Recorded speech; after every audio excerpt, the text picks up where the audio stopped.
राजन जी, क्या आप मानते हैं कि इंसान अपनी लाइफ में सबसे ज्यादा खुद से ही झूठ बोलता है? हम अपने आप को अगर हम गलत करते हैं कुछ भी है तो हम अपने आप को समझाने के लिए बोलते हैं कि नहीं नहीं नहीं नहीं ऐसा कुछ वो नहीं बिल्कुल है ना। बिल्कुल। वो क्या होता है, अपने आप को पर्दा डालने के लिए होता है, के लिए लेकिन असलियत तो वो खुद जानता होता है। काफी सारे भगवानों की आपने पेंटिंग्स करी हैं।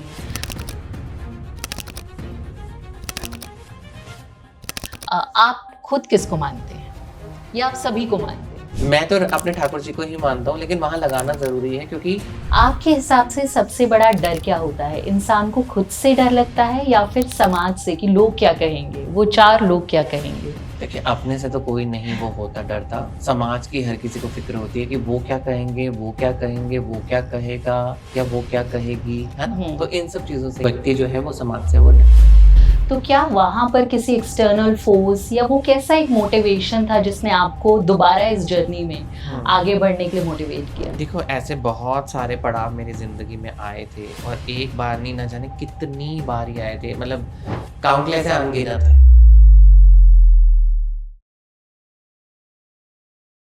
नमस्कार दोस्तों, मैं हूं अनुराधा गोयल और स्वागत है आपका द राजन स्टूडियो पॉडकास्ट में, where art meets spirituality. Bharat के राष्ट्रपति द्वारा सम्मानित डॉक्टर राजन न सिर्फ एक प्रसिद्ध कलाकार हैं, किंतु एक ऐसी शख्सियत हैं जिन्होंने आर्ट के साथ साथ स्पिरिचुअलिटी को भी जिया है। और आज मैं धन्यवाद देना चाहती हूँ इनका कि इन्होंने अपने कीमती समय में से हमारे लिए समय निकाला और हमें अपने स्टूडियो में आमंत्रित किया।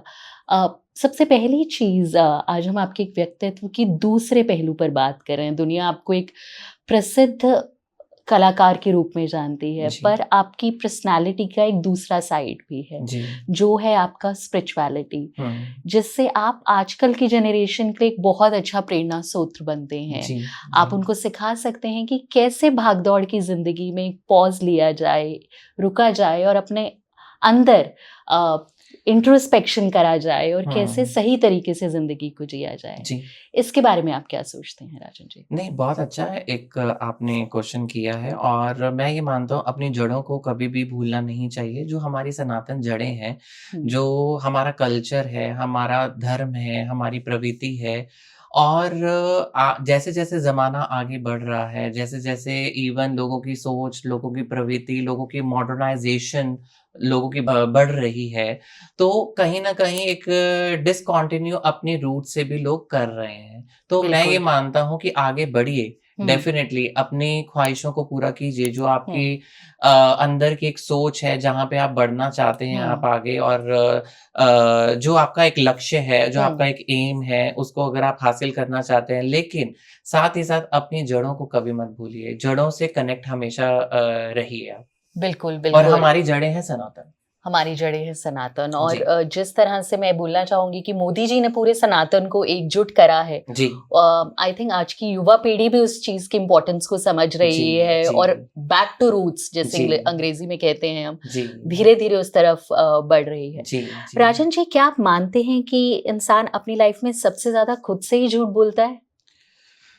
देखिए, ये बहुत बड़ा गहरा क्वेश्चन है, डेफिनेटली। इसमें मैं ये चीज़ डाइवर्ट करूँगा कि क्या होता है, इंसान कोई काम गलत कर रहा है, ठीक है?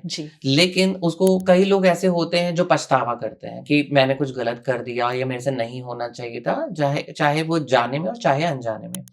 बहुत लोग होते हैं, अरे मैंने कहाँ गलत किया है, मैं तो वो तो लाइक एक कान से सुनते दूसरे कान से निकालते, तो उनको कोई फर्क नहीं पड़ता है। बट कई लोग होते हैं जो सोचते हैं, मनन करते हैं। देखो, हम ये नहीं है कि हम परमहंस हैं, ना आप हो, मैं हूँ, देखने वाले भी उस तरीके से। हाँ, जो मतलब इस धरती पे बहुत ऐसे भी लोग हैं, मैं उनको भी एक अलग नहीं कर सकता। बहुत ऐसे भी लोग हैं जो बैठे भी हैं और डेफिनेटली वो परमहंस हैं, लेकिन यहाँ पे बात दूसरी चल रही है। तो क्या होता है कि हम अपने आप को, अगर हम गलत करते हैं कुछ भी है, तो हम अपने आप को समझाने के लिए बोलते हैं नहीं नहीं नहीं नहीं ऐसा कुछ वो नहीं है ना। वो क्या होता है, अपने आप को पर्दा डालने के लिए होता है, लेकिन असलियत तो वो खुद भी जानता होता है। तो ये चीज है, लेकिन आप कितना उसको अगर आप उसको छेड़ोगे तो दुखी खुद होगे, नहीं छेड़ोगे, उसको हील करोगे, नहीं नहीं ऐसा कुछ वो नहीं है, तो आप फिर आगे वो बढ़ोगे। लेकिन मेरा मानना ये है कि अगर आपको ऐसा कुछ वो हुआ है, तो आप अपना गलती मानते हैं और आप भगवान के शरणागत होइए और हुँ, अपना जो उनके सामने वो वाली बात को रखिए हुँ। और आगे आप ज़िंदगी में बढ़िए।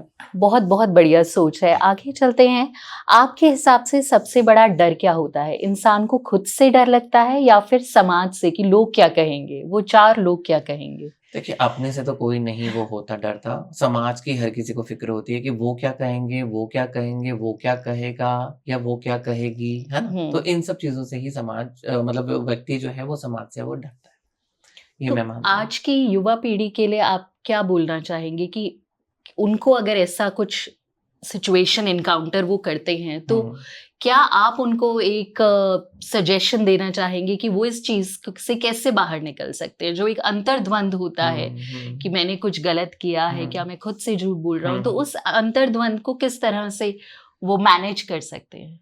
देखिए, एक तो होता है कि जिसने मैं बहुत कड़े शब्दों में बोलूँगा जिसने ठेका ही उठा रखा है कि भई गलत करने का ही, तो हुँ, उनको कोई फ़र्क नहीं पड़ता। हुँ, और जिसने देर-सवेर कभी गलत किया या भूल-चूक से या जानबूझ करके, हुँ। कभी-कभार ऐसी सिचुएशन भी हमारी ज़िंदगी में आती है कि हमारे को जानबूझ करके भी किसी चीज़ों में आगे बढ़ना पड़ जाता है, जो कि वो दिल नहीं मानता या आत्मा नहीं बिल्कुल, मानती है। बिल्कुल। लेकिन वो सर्कमस्टांसेस या फिर एक सोच या फिर वो समय, उससे वो करवा लेता है। हुँ, ठीक है? लेकिन फिर भी अगर आपने कर दिया और आपको मनन हो रहा है, चिंतन हो रहा है कि नहीं मेरे से कुछ गलत हुआ है हुँ, और तो वो व्यक्ति डेफ़िनिटली उस चीज़ के लिए डरता है और अवेयर रहता है और आने वाले समय में उस चीज़ को वो देखता भी है कि नहीं मुझे अपनी एक लिमिट में रहना है, अपनी लाइन में रहना है, मुझे अपनी लाइन को वो क्रॉस नहीं करना है नहीं क्योंकि मेरा करना। दायरा ये, मैं इस बिल्कुल। दायरे में ही रहना चाहता हूँ। हुँ, मैं उस दायरे से क्रॉस नहीं करना चाहता क्योंकि अगर मैं करूँगा तो मेरा शरीर नहीं हिलेगा, मेरी आत्मा भी हिलेगी, मेरी रूह भी हिलेगी। हुँ, हुँ। तो ये है। बाकी हाँ, जो आपने कहा है कि वो कैसे उसको हील वो करे तो वो उसका अगर देखो मैं ये नहीं मानता गलती किससे नहीं होती है। गलती सबसे ही बिल्कुल, होती है। बड़े-बड़े व्यक्तियों से भी सी भी गलतियाँ हो गलतियाँ जाती हो हैं। जाती हैं। संतों महात्माओं से भी गलतियाँ हो जाती हैं, है ना? तो हम हाँ, क्या चीज़ है? राइट। तो बाकी ये है कि आप अगर अच्छे कर्म करते हैं, दान-पुण्य करते हैं, धर्म कर्म से जुड़े हुए हैं, हुँ, माला जाप करते हैं, भगवान का नाम लेते हैं, तो वो कहीं न कहीं वो गलती भी बहुत अगर इतनी भी होती है ना, तो वो इतनी हो जाती है क्योंकि एक तो सबसे बड़ी बात है कि आपने पछतावा कर लिया। पछतावा कर लिया। बिल्कुल जिनको सही। पछतावा ही नहीं होता, तो वो गलती आज 1 है, कल हुँ, को 10 है, 10 से 50 है, 50 से 100 है, उनको कोई हुँ, फ़र्क नहीं पड़ता। बिल्कुल, बिल्कुल। हुँ, सो क्या आप कह सकते हैं कि आपका इतना लंबा जीवन रहा है कला के क्षेत्र में, आप कह सकते हैं कि बिना स्ट्रगल के भी इंसान आगे बढ़ सकता है अपनी ज़िंदगी में या हर पॉइंट पर, हर एक ज़िंदगी के मोड़ पर स्ट्रगल एक इम्पोर्टेंट हिस्सा है लाइफ़ का जिसको हमें साथ में लेके चलना चाहिए? देखो हम तो साथ में नहीं लेकर के चलते हैं, मेरा मानना ये है कि अगर आपने एक बुलंदी पे पहुँचना है ना, तो आपसे स्ट्रगल करवा लिया जाएगा। आपके जो ग्रह गोचर हैं, हुँ, आपके जो प्रारब्ध हैं, वो आपसे स्ट्रगल करवा लेंगे। क्योंकि बिना अच्छा। स्ट्रगल के तो जैसे मान लो कि अगर एक पहाड़ के ऊपर कुछ सामान रखा हुआ है, कोई मोती हुँ, रखा है, कोई हीरा रखा है, कोई कुछ भी रखा है और किसी ने कहा है कि उस पहाड़ की चोटी पे चढ़ना है, तो आपको चढ़ कर के ही जाना पड़ेगा बिल्कुल। और वहाँ पसीने भी टपकेंगे, साँस भी फूलेगी आपकी, हुँ, है हुँ, ना? लेकिन आपको एक एम दिया गया है, आपको एक लक्ष्य दिया गया है, अगर आपने वो अचीव किया तो फिर उसके बाद आपको एक आपकी मेहनत सफल होती सफल हो है ना? जाएगी। तो वो मेहनत क्या है? वो एक स्ट्रगल है जिसको हमने नाम दिया है या हुँ। स्ट्रगल क्या है? वो एक मेहनत है जिसको हमने नाम दिया है। तो राजन जी आज की जनरेशन की अगर बात करें, देखा जाता है कि थोड़े से भी स्ट्रगल से वो लोग काफ़ी विचलित हो जाते हैं। उनको हुँ, हमेशा लगता है कि हाय मेरी लाइफ में इतना स्ट्रगल हुँ, क्यों? पीछे हम हुँ, देखते हैं इनफैक्ट जो विद्यार्थी होते हैं, जो इतनी हुँ, पढ़ाई हुँ, करते हैं, हुँ। अगर किसी एग्ज़ाम को क्लियर नहीं कर पाते, तो जी, वो कोशिश करते हैं कुछ एक्सट्रीम स्टेप्स लेने की। जी। बट वही जो बचपन में हमने कहानी सुनी थी कि चींटी की जो पहाड़ पर चढ़ती है, हुँ, कितनी हुँ, बार गिरती है, बट हुँ। फिर भी वो जी, प्रयास जारी रखती है ताकि वो चोटी तक पहुँच सके। जी। तो आज की जनरेशन को आप क्या बोलना चाहेंगे अपने स्ट्रगल की कहानी से कि कैसे वो इस चीज़ को ओवरकम करें और वो कॉन्फिडेंस, सेल्फ हुँ, कॉन्फिडेंस अपने हुँ। अंदर रखें? देखिए सबसे बड़ी बात है पेशेंस की। आजकल के युवाओं में ना पेशेंस नहीं है। वो बिल्कुल, चाहते हैं कि बस अभी कुछ किया और अभी हासिल हो जाए। बिल्कुल सही बात है। वो नहीं हो सकता। हुँ, अगर आपने कुछ बहुत बड़ी चीज़ अचीव करनी है, तो बहुत बड़ा दाँव भी खेलना पड़ता है, उसके लिए। और अगर ब आपने बहुत बड़ी संघर्ष अपने जीवन में किया है, तो आपको फिर बड़ी चीज़ भी तो मिलेगी। बिल्कुल सही बात है। बड़ी चीज़ ऐसे नहीं मिलती है कि चुटकी बजे और बड़ी चीज़ हमारी गोद में आ जाए। तो वो आपको एक मेहनत करनी पड़ती है। वो मेहनत ही आपको उस चीज़ की कद्र भी करवाती है। बिल्कुल। अगर मेहनत नहीं करेंगे तो आप उस चीज़ को बहुत हल्के में लेंगे कि मुझे तो बैठे-बिठाए मिल गया। अब एक पिता है, उसने अपने जीवन में बहुत संघर्ष किया, बहुत संघर्ष करके उसने धन-दौलत जोड़ी है। लेकिन आज आगे के जो बच्चे हैं उस चीज़ का लुत्फ़ उठा रहे हैं। बिल्कुल। ठीक है? लेकिन जो पिता ने संघर्ष किया है, जो वो अर्जित किया, क्या पता उन्होंने कितना खून, पसीना, मेहनत से वो धन जोड़ा होगा जो अपने जीवन में वो मतलब एक खुशियाँ उसको भी खर्च करके खुशियाँ ले सकते थे, एन्जॉय कर सकते थे, लेकिन उन्होंने अपने बच्चों का सोचा। बिल्कुल। लेकिन आज जो वही बच्चे हैं, जो उनको बैठे-बैठाए मिल रहा है, तो चलो ठीक है उनका भाग्य है, मैं मानता हूँ। लेकिन भाग्य से बढ़कर के भी तो आपका भी तो जीवन स्टार्ट हुआ है, पैसा लगा कर के भी भई कई माता-पिता होते हैं जो आपका करियर नहीं पैसों से खरीदा जा सकता। बिल्कुल। वो पैसों के साथ-साथ आपको बनाना पड़ता है। पैसा तो फिर भी चाहिए ही होता है हर चीज़ के लिए, लेकिन पैसे के साथ-साथ आपको जो अपना करियर अपनी मेहनत से बनाना होता है। बिल्कुल। राजन जी, आपने भी आई एम श्योर आपके पूरे करियर में इस कला के क्षेत्र में बहुत बार ऐसा समय आया होगा जब आप भी स्ट्रगल से घिरे होंगे।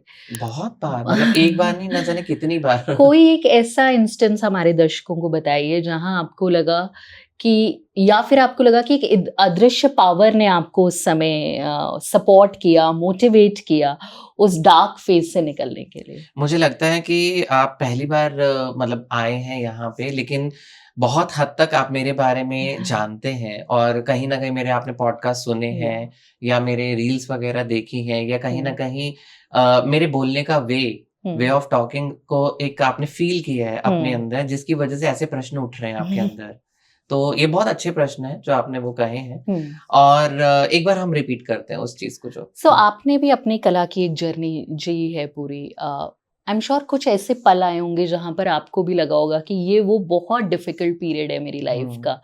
तो क्या वहां पर किसी एक्सटर्नल फोर्स या वो कैसा एक मोटिवेशन था जिसने आपको दोबारा इस जर्नी में आगे बढ़ने के लिए मोटिवेट किया? देखो, ऐसे बहुत सारे पड़ाव मेरी ज़िंदगी में आए थे और एक बार नहीं, ना जाने कितनी बार ही आए थे। मतलब काउंटलेस है, अनगिनत है वो, जिसको हम काउंट नहीं कर सकते। और दूसरा ये कि मेरा जो करियर स्टार्ट हुआ है, हालाँकि अगर मैं प्रोफ़ेशनली बात वग़ैरह करूँ तो मेरा 2014 से ही स्टार्ट हुआ है। इससे पहले बस कभी अप, कभी डाउन, कभी कभी थोड़ा, कभी बहुत, कभी ना के बराबर रहा है। और लेकिन साथ ही साथ ये भी चीज़ है कि ड्राइंग एंड पेंटिंग्स वग़ैरह की अगर मैं बात वग़ैरह करूँ तो वो तो मैं बचपन से ही मैं बनाता था। बिल्कुल। लेकिन मैं तब प्रोफ़ेशनल, जैसे हम कहते हैं ना कि कोई व्यक्ति प्रोफ़ेशनल बन जाता है, पेशेवर बन जाता है, तो वो मैं 2014 से ही मेरा स्टार्ट हुआ। जी। जी, लेकिन उसके दौरान भी, उससे अगर मैं पहले की बात वग़ैरह करूँ तो बहुत ऐसे क्रिटिसिज़्म थे जो झेले और लोगों को यही नहीं पता होता था कि ये पेंटिंग क्या है और ये चित्रकारी क्या है, ये क्या कर लेगा चित्रकारी में, क्या ये अपना घर चला पाएगा? क्या ये घर तो छोड़ो, अपने आप को खुद को चला पाएगा? यही मेरा अगला सवाल है राजन जी आपसे। हाँ। हम भारत में माँ-बाप समझते हैं कि अगर मेरा बेटा डॉक्टर या इंजीनियर बना तो वो कुछ कर पाएगा लाइफ में। आर्ट को अभी भी मेन स्ट्रीम प्रोफेशन नहीं माना जाता। जी। राइट? तो आई एम श्योर ये आपके साथ भी हुआ होगा किसी पड़ाव पे, जब आपके मेरे साथ बहुत बार हुआ है। पेरेंट्स ने भी ये चीज बोली होगी, जैसे आपने अभी बताया कि क्या तुम कुछ कर पाओगे, क्या तुम अपनी लाइवलीहुड सस्टेन कर पाओगे इससे? तो देखो, कैसे आपने मैं ये इसको मानता हूँ मेरे कन्विंस पापा किया? तो अच्छे थे, ऐसा नहीं है कि नहीं अच्छे थे। मेरे पापा अच्छे थे, लेकिन उनको भड़काने वाले बहुत लोग थे। बिल्कुल। तो उनको वो भड़काया जाता था उनको, और उनको ये होता था कि भाई किसी ने कान भर दिए तो, और लोगों को उस टाइम पे पता भी नहीं होता था कि राइट। ये आर्ट क्या है, पेंटिंग क्या है, चित्रकारी क्या है, या इसमें कितने हद तक आगे इंसान बढ़ा जा सकता है। और तो लोगों को, वो 4 लोगों के बीच में जब बैठते थे तो उनके यार दोस्त बोलते थे मेरा बेटा तो डॉक्टरी कर रहा है, मेरा बेटा तो इंजीनियरिंग कर रहा है। अब वहाँ पे मेरे पिताजी सब लोगों के सामने कैसे बोल के मेरा बेटा तो पेंटिंग बनाता है ना? बिल्कुल। आज अगर वो सामने बैठे हों, हाँ। तो आज वो बोले कि उन्हीं लोगों के सामने कि मेरा बेटा तो राष्ट्रपति जी से सम्मानित है। बिल्कुल, बिल्कुल। वो तुम्हारा बेटा तो डॉक्टर होगा, तुम्हारा बेटा इंजीनियर होगा, मेरा बेटा तो राष्ट्रपति जी से सम्मानित है, उसको भारत के राष्ट्रपति जी से सम्मान मिला हुआ है। तो वही लोगों की आज बोलती बंद हुई हुई है। तो जो उनको भड़काते थे। सो समय ने परिवर्तन लिया, हाँ। आज वही लोग आपके फेवर में, हम्म, आपकी प्रशंसा में खड़े हैं जो एक वक्त ये कहते थे कि राजन जी पता नहीं कहाँ पहुंच पाएंगे। देखो, चाहे नजदीकी से नजदीकी हो या दूर के दूर, दूर वाले तो को तो कोई फर्क नहीं पड़ता, लेकिन नजदीकी लोग ही आपको, जितने हम कहते हैं ना कि हमारे नजदीकी है, नजदीकी लोग ही आपको ज्यादा चुभन पहुंचाते हैं। बिल्कुल बिल्कुल। राजन जी आगे आप स्पिरिचुअलिटी की हमेशा बात करते हैं, क्या ये एस्केप है या एक रियल स्ट्रेंथ है? ये डेफिनेटली एक रियल स्ट्रेंथ ही है, और मैं बहुत स्ट्रांगली इस पे बिलीव करता हूँ, क्योंकि मैं अपनी जिंदगी में सर्वे सर्वा उन्हीं को ही मानता हूँ। और जब आपने अपने आप को शरणागत कर दिया और आपने ये कह दिया कि हे प्रभु, आप ही सब कुछ हो, करने वाले आप ही हो, बनाने वाले भी आप ही हो, बिगाड़ने वाले भी आप ही हो। आपने ही राजाओं को बनाया है और आपने ही राजाओं से रंक भी बनाए हैं, तो वो दुनिया का मालिक है, मैं तो ये मानता हूँ। तो आज उसी दुनिया के मालिक ने ही मुझे इस देश के मालिक से मिला दिया। What a beautiful thought. आज सक्सेस के पीछे सब भाग रहे हैं। क्या आपको लगता है कि क्या सक्सेस के बाद भी लोग इनसिक्योर रहते हैं? ये मतलब लाइक आई थिंक मैं पहले वाले पॉडकास्ट में भी काफ़ी बार मैं बोल चुका हूँ, और सक्सेस के पीछे जो लोग भाग रहे हैं और जो वो पीस नहीं उनको मिल रहा है, उसका चीज़ है कि आपके अंदर जो है ना, एक सैटिस्फैक्शन नहीं है आपके अंदर, आपके अंदर ठहराव नहीं है आपके अंदर। तो जब वो आपके अंदर एक ठहराव आएगा, आप खुद सैटिस्फाइड होगे अपनी ही चीज़ों से कि जहाँ आप पहुँचे हैं, अब मैं सैटिस्फाइड हूँ। लेकिन मुझे लगता है कि सैटिस्फाइड का वो लेवल आपकी ज़िंदगी में कभी ख़त्म ही नहीं होगा, उस पॉइंट तक कभी आप पहुँचोगे ही नहीं। क्योंकि आज जहाँ पे एक पड़ाव पे हो आप, आपको लगता है कि अब दूसरे पे जाना है, दूसरे से तीसरे पे जाना है, तो ये तो दौड़ है। दौड़ कभी ख़त्म नहीं होती है। मेरा मानना ये है। लेकिन अगर आप किसी भी पायदान पे हो और आप ये बोलते हो कि हे मालिक, हे प्रभु, आपने जो दिया है वो बहुत अच्छा दिया है, दैट मीन्स कि आप सैटिस्फाइड हो, तभी आप बोल रहे हो। कंटेंटमेंट, हाँ, एक कंटेंटमेंट अपने एग्जैक्टली। लेवल पर आना कि जितना उस ऊपर वाले ने दिया है जी, हमें बहुत दिया आप है, संतुष्ट हो, कहने का संतुष्ट हो मतलब अपनी चीजों सैटिस्फाइड में, हो आप। सैटिस्फाइड हो, एंड उसको थैंक करना, उसको शुक्राना एग्जैक्टली, करना हर जी पल जी कि जी, उसने और हमें उसको दिया। शुक्राना रोज करना भी चाहिए कि हे मालिक, आपने हमारे को इतनी सुंदर सुंदर चीजें जो हैं वो दी हैं रोजमर्रा की जीवन में। आपने, आप खाने को दे रहे हो, आप पहनने को दे रहे हो, आप रहने को दे रहे हो, इतना सुंदर तन दिया है ना, बुद्धि दी है, ज्ञान दी है, विवेक दिया है ना। और सबसे बड़ी बात ये चीज है कि आपने भक्ति भी अगर आप दे रहे हो, तो ये तो और बड़ी कृपा, बड़ी कृपा। मैं कहीं पढ़ रही थी 2 लाइंस राजन जी, आपके साथ शेयर करूंगी कि सुख में शुक्राना करो और दुख में सब्र करो। और जिस इंसान ने इन दोनों क्वालिटीज को अपने अंदर इंटीग्रेट कर लिया, वो ये जीवन रूपी ये जो पूरी हमारी जर्नी है उसको बहुत ब्यूटीफुली पार कर सकता है। इसके साथ ही साथ मैं ये बोलूंगा, दुख में सिमरन सब करें, सुख में करे न कोई, जो सुख में सिमरन करे तो दुख काहे को होए। Very beautiful lines Rajan ji. क्या आपने कभी ऐसा फील किया है, बिकॉज आप एक पड़ाव पर पहुंच गए हैं, राष्ट्रपति द्वारा सम्मानित हैं, आपकी कला के बारे में अब लोग जानते हैं, पर कई बार आपको ये झुंझलाहट होती है कि लोग आपको समझ नहीं पा रहे हैं? देखो, ये पहले जब आप एक जीवन में स्ट्रगल वगैरह करते हैं, तब आपको लोग, जब आप कुछ नहीं होते तो अब आपके ऊपर लोग हंसते हैं। जब आप कुछ लोगों को दिखा करके हल्का फुल्का सा दिखाते हैं, तो आपको फिर भी कहीं ना कहीं इग्नोर किया जाता है। और जब आप एक मुकाम पे पहुंच जाते हैं, तो आपसे दूरी बना ली जाती है। तो मुझे नहीं लगता कि उन लोगों को आपसे कुछ लगाव है या आपसे कुछ लेना देना है। वो चुनिंदा लोग हैं, वो हर किसी की ज़िंदगी में होते हैं, वो आपकी ज़िंदगी में भी है, वो मेरी ज़िंदगी में भी है, और देखने वाले दर्शकों की ज़िंदगी में भी है। बिल्कुल, है ना? बिल्कुल। तो उन लोगों को ना पहले फ़र्क पड़ता था, ना बीच में फ़र्क पड़ता है, ना आगे फ़र्क पड़ेगा। क्योंकि कई लोग ऐसे होते हैं, वो आपको बढ़ते हुए नहीं देख सकते। सीधी-सी बात है ये। राजन जी, एक और ये रियल कटु लाइफ सत्य है। बिल्कुल, बिल्कुल कटु सत्य है ये बात का। आपकी एक रियल लाइफ है जहाँ पर आप पर्दे पर, इंस्टाग्राम पर, सोशल मीडिया में हैं, एक आपकी रियल लाइफ है। कैसे बैलेंस करते हैं इस रील एंड रियल लाइफ को? एक आर्टिस्ट के लिए क्या ये डिफिकल्ट है, बिकॉज वो एक अपने शेल में होता है जब वो पेंटिंग करता है, कट्टू वो एक रियल लाइफ में है, तो कैसे मैनेज करते हैं, कैसे बैलेंस करते हैं? मैं आपको बताता हूँ, मेरी जो रियल लाइफ है वो ही रियल लाइफ है, और जो मेरी रियल लाइफ है वो मेरी रियल लाइफ में जब आती है तो वो एक सत्य दिखाती है, ना वो इससे जुदा है ना वो उससे जुदा है। मैं जैसा हूं मैं वैसा ही दिखाता हूँ, क्योंकि मैं ऐसा हूँ। अगर मैं स्पिरिचुअल हूँ तो मैं स्पिरिचुअलिटी अपनी दिखाता हूँ। मैं दिखाता हूँ कि मैं ऐसा हूँ, ना मैं वहां पे कोई नाटक दिखाता हूँ ना मैं नौटंकी दिखाता हूँ। ठीक है, तो जैसा राजन अंदर से है वही ऑन कैमरा मैं दिखाने की पूरी कोशिश करता हूँ। नहीं, वो आपके व्यक्तित्व से झलकता भी है। जब हम आपसे बात करते हैं, आपसे मिलते हैं, तो वो एक पारदर्शिता, एक ट्रांसपेरेंसी जो आपकी सोल में है वो रिफ्लेक्ट होती है बात करते हुए। मैंने आपको शुरुआत में भी ये चीज बोली थी। मैं आपकी गैलरी को देख रही थी, आपकी कुछ पेंटिंग्स को। जब मैं आई तो मैंने देखा वहां पर काफी सारे भगवानों की फोटोग्राफ्स आपने पेंट करी हैं, गुरु जी की, नीम करोली बाबा की, काफी सारे भगवानों की आपने पेंटिंग्स करी हैं। आप खुद किसको मानते हैं या आप सभी को मानते हैं? नहीं, ऐसा नहीं है। देखो, वो जो गैलरी में नीम करोली बाबा जी भी हैं और गुरु जी भी हैं छतरपुर वाले, और हरिद्वार के भी महाराज जी भी हैं, है ना? और भी अलग-अलग देवी भी हैं वहाँ पे, जो साउथ इंडिया की हैं, देवी स्वरूपा हैं वो। और साथ-साथ में कांगड़ा जी के एक गुरु महाराज हैं, उनकी भी वहाँ पे तस्वीर है।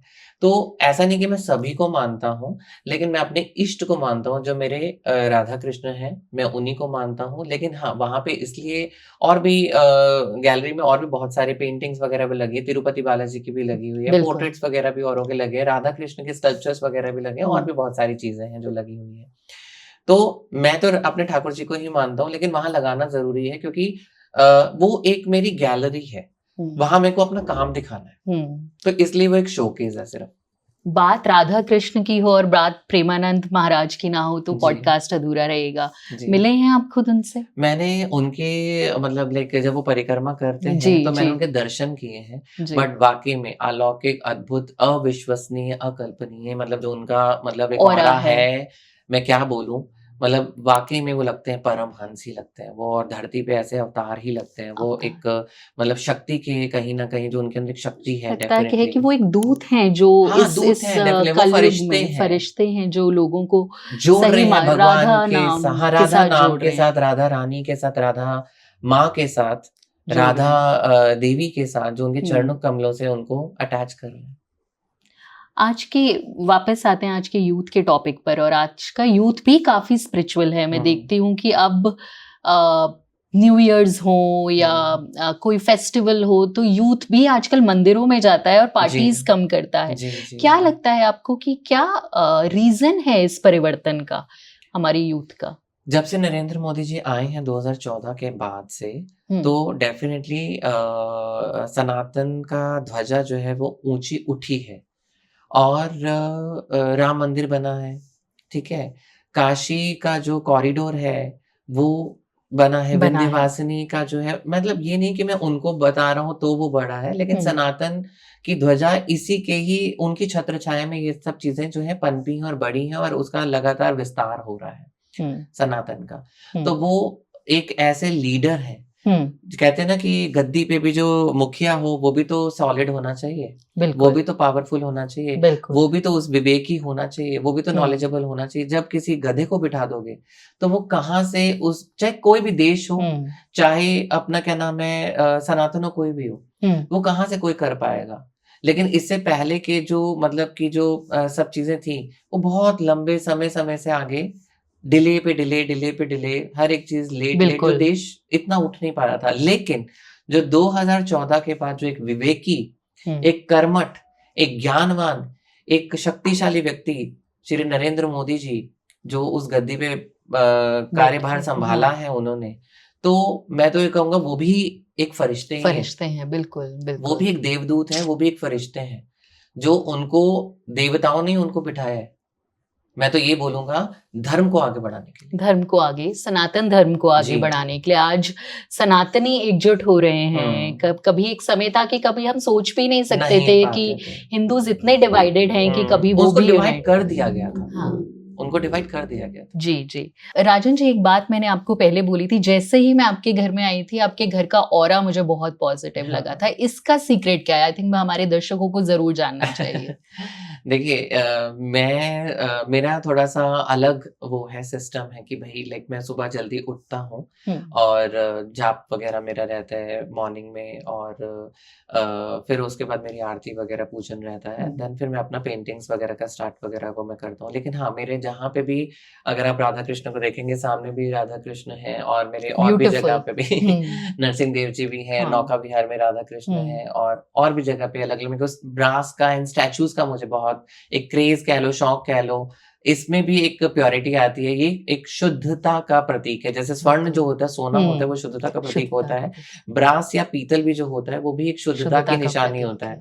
आज से कई वर्ष पहले लोग अपने घरों में पीतल ही पीतल के रखते ही थे। बर्तन यूज़ पीतल करते के थे। बर्तन किचन में वगैरह रखते थे। इवन आप राजाओं-महाराजाओं के घरों में भी अगर आप देखेंगे, तो आपको सोने-चांदी के बर्तन या फिर पीतल के बिल्कुल। मतलब कि स्टैचूज़ वगैरह उस तरीके से आपको प्योर माना जाता है, प्योर ये माना धातु जाता है, बहुत ये प्योर माने प्योर माना जाते जाता है। हैं। हाँ। तो मुझे इन सब चीज़ों का एक लगाव भी, एक शौक भी है। हुँ, एक कलाकार होने के नाते मैं हुँ। चाहता हूँ कि मेरा घर सुंदर दिखाई दे। बिल्कुल। तो वो एक कलाकारों में ये वाली चीज़ वो सब चीज़ में है। नहीं हाँ। चुनिंदा लोगों में ऐसी हुँ, चीज़ें मैं मानता हूँ कि होती हैं डेफ़िनिटली और वो भगवान ने मुझे दी हैं। और मैं उस चीज़ को आगे बढ़ाने की पूरी कोशिश करता हूँ कि मेरे घर की साफ-सफाई जिस घर में हुँ। साफ-सफाई होती है, उस घर में लक्ष्मी भी लक्ष्मी वास करती है हैं। ना? तो एक बिल्कुल। शौक है मुझे इस चीज़ का कि अपने घर की नीट एंड क्लीन साफ-सफाई और मेरे को हुँ, एक आइडल्स वग़ैरह ऐसे स्थापित करना, रखना रखना, और एक ब्यूटिफिकेशन अपने घर को रिप्रेज़ेंट करना कि करना। हाँ, वाक़ई में यहाँ पे एक कलाकार रहता है। इतनी यंग एज में, मतलब यूजुअली अगर हम भारत की बात करें और जब हम पेंटर्स की अब स्पेसिफिकली आपने बात भारत की करते बात करी, हाँ, तो मेरे घर में भी आकर के एक भारत की ही छवि दिखाई देती बिल्कुल, है। बिल्कुल।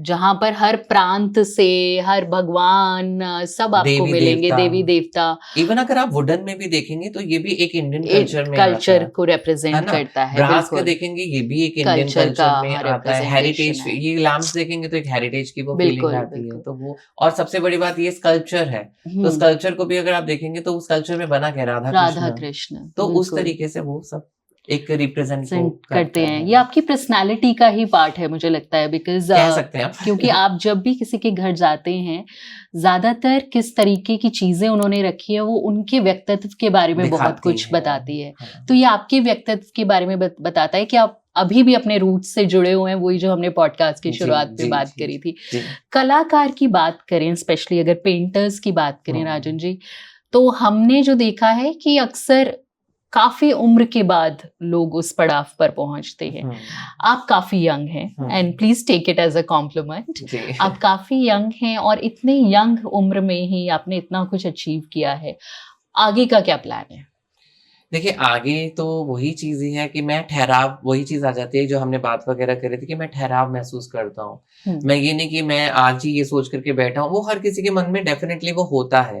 हुँ, लेकिन मैं ये मानता हूँ मेरी थोड़ी वो सोच अलग है, लोग ये कहते हैं कि मुझे अब यहाँ पहुँचना है, मुझे अब यहाँ पहुँचना है, लेकिन मैं थोड़ा डाइवर्ट कर देता हूँ। हुँ। मैं ये कहता हूँ कि हे मालिक तुमने जहाँ पहुँचाना है वहाँ तुम पहुँचा देना, जहाँ मालिक तुमने पहुँचाना है वहाँ तुम पहुँचा देना।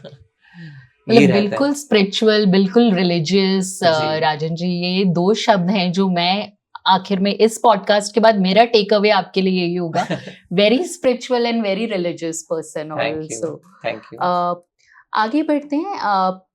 आपको क्या लगता है कि जब ये जो रोज़मर्रा की हमारी ज़िंदगी है, ठीक है, कला एक तरफ है, काम, उसके अलावा अगर राजन जी के बारे में बात करें, तो एज़ अ व्यक्ति राजन जी क्या करते हैं अपना टाइम बिताने के लिए? आर्ट से अलग भी राजन जी की एक पर्सनैलिटी का थोड़ा-सा आई थिंक हमारे जी। व्यूअर्स जानना चाहेंगे। अनुराधा जी, मैं इसमें ये वाली चीज़ बोलना चाहूँगा, मेरा थोड़ा शेड्यूल ऐसा रहता है, जैसे कि मैं पहले भी आपको बता चुका हूँ, मैं मॉर्निंग में जल्दी उठने की कोशिश करता हुँ, हूँ। वैसे मेरा रहता है लाइक 4 या कभी 5 या मैक्सिमम 6 बजे तक रहता है मेरा, मैं उठ जाता हूँ।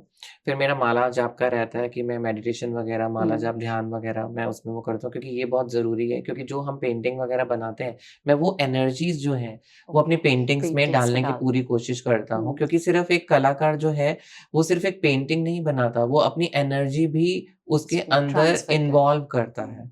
है ना? वो बिल्कुल। ट्रांसफ़र करता है उसके अंदर। तो वो कहीं पे भी अगर मेरी पेंटिंग्स वगैरह जाती है तो लोग ऐसा कहते हैं कि जब से आपकी पेंटिंग यहाँ पे लगी है, तो एक ऑरा वाक़ई में यहाँ पे क्रिएट हुआ क्रिएट है, हुआ है, कि यहाँ पे पॉज़िटिव। लगने से एक शुभता आई है, एक हुँ, ऑरा, एक अच्छा वाइब्रेशन मिली है हुँ, और एक अच्छा फ़ील होता है, हुँ, जब से ये पेंटिंग लगी है। तो हुँ, लोग ऐसा वो बोलते हैं, तो मुझे जहाँ तक ये लगता है कि मैं ये सारा श्रेय अपने ठाकुर जी को देता हूँ।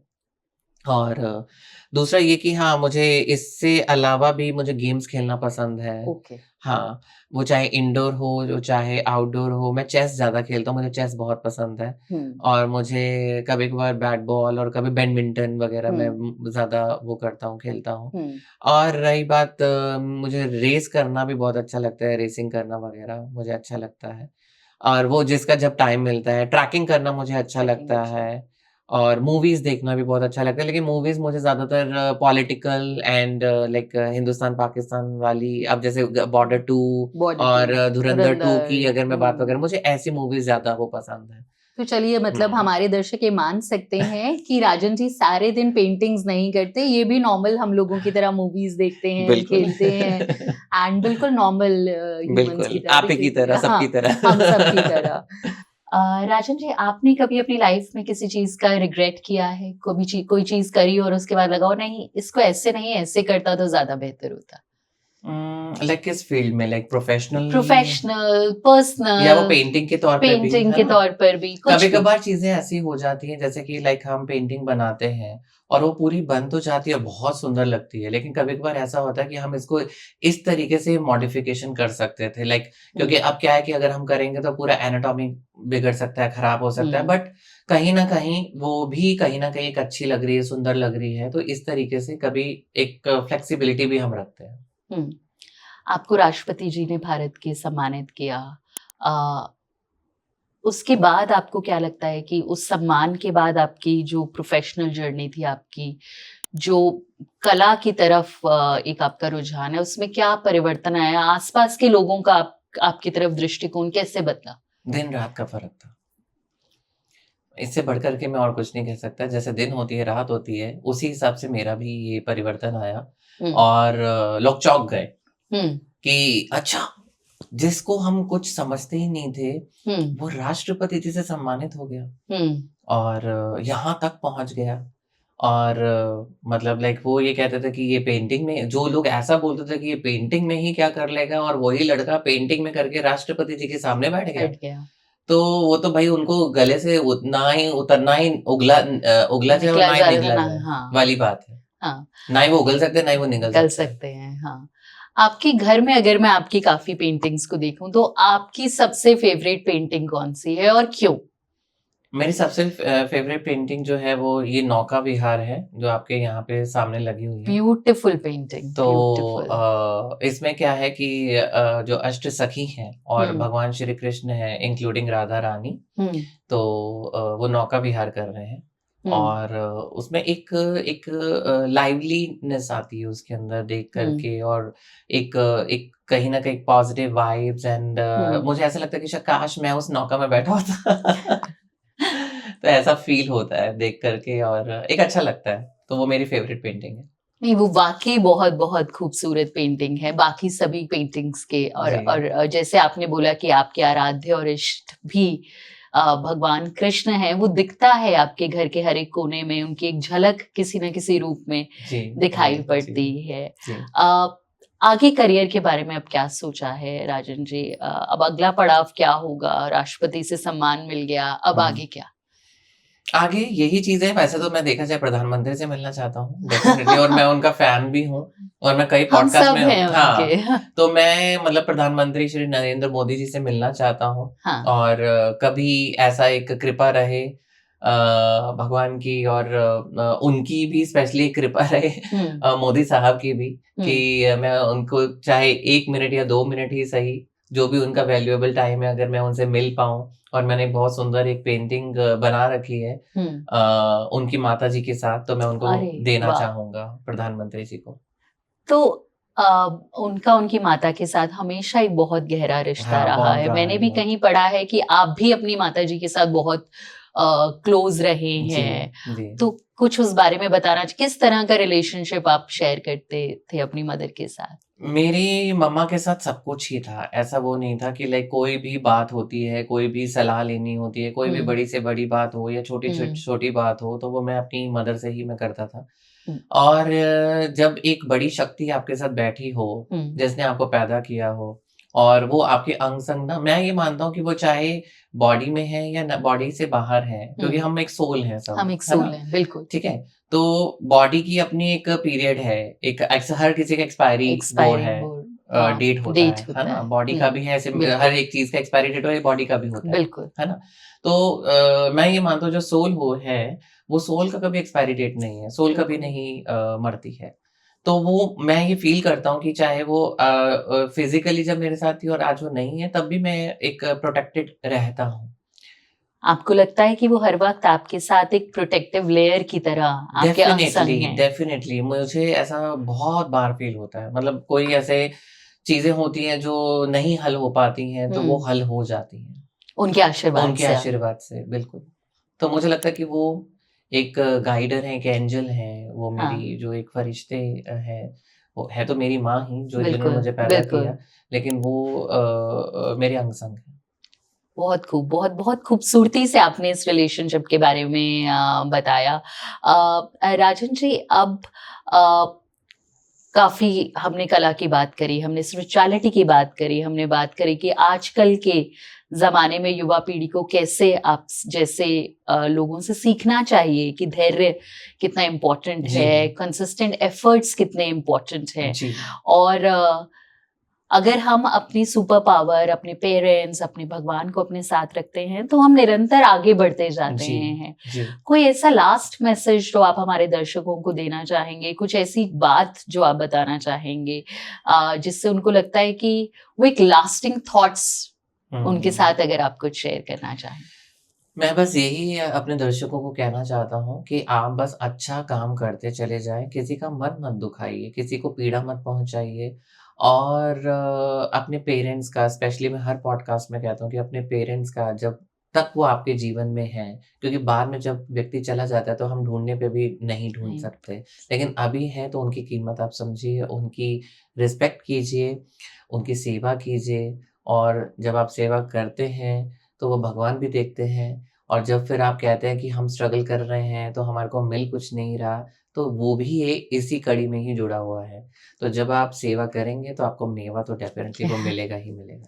बिल्कुल, सेवा करने से मेवा तो बिल्कुल मिलेगा हुँ, और अपने माता-पिता जब तक वो हमारे साथ हैं हुँ, इस धरती पर हुँ। अपने रूप में, तो आई थिंक हमें मैक्सिमम उनके साथ समय बिताना समय चाहिए, बिताना उनकी चाहिए। सेवा करनी चाहिए।